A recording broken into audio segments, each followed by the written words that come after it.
Hi, it's Dr. Collado. So the next part that I want to talk about is choosing a philosophy and framing the research project within a philosophy. Now, for those of us who teach a content area that is not specific to technology, it gets very interesting because we get to mix the our philosophy within our content areas and the educational technology philosophy. By now, you should have an idea of what are these philosophies, what are the theories that you are inclined to, that you support, that you read and say, yes, exactly, this is what I see all the time, and this is what I believe in, and this is the type of educator that I am.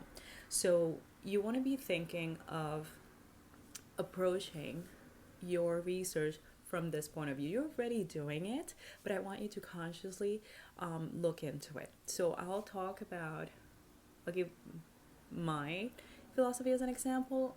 Hopefully it'll help you to think. So like I mentioned before, my learning space, my teaching and learning space is a participatory environment in which I learn from my students and my students learn from me. And that is, I realize that comes from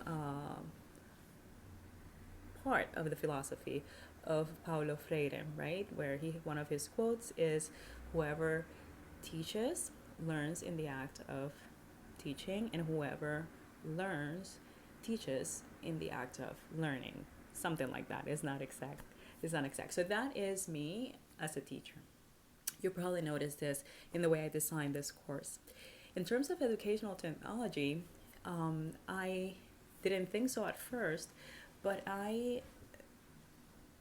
most of the way I approach my activities and in my ideas in terms of technology are aligned with Papert, with the work of Papert. And there's two areas of his work. One, the idea that you cannot just throw technology into a classroom and think that everything is going to be good and well immediately. You have to align it to objectives. You have to make it work for the students, do whatever you need to do in order to work. Otherwise, you're not doing anything. And the other part of Papert that I identify with is, what's the big idea? What's the purpose? Was the technology as a tool?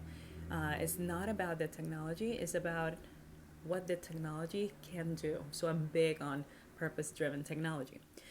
So there I have my educational technology philosophy and my educator philosophy, right? That they both influence my world language classes. Now within world language, I use the whole language approach.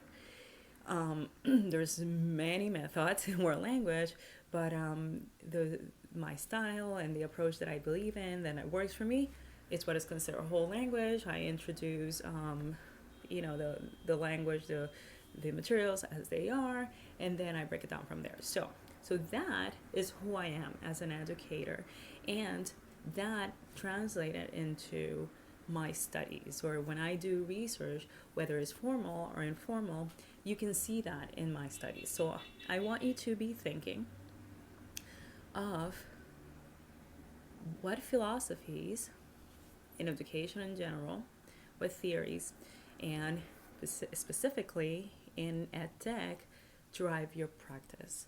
What kind of educator are you? Who are those people that inform your work, or what have you read that informs your work, that inspires you, and see if you can incorporate it in your framework, and when you design your study. Okay, bye.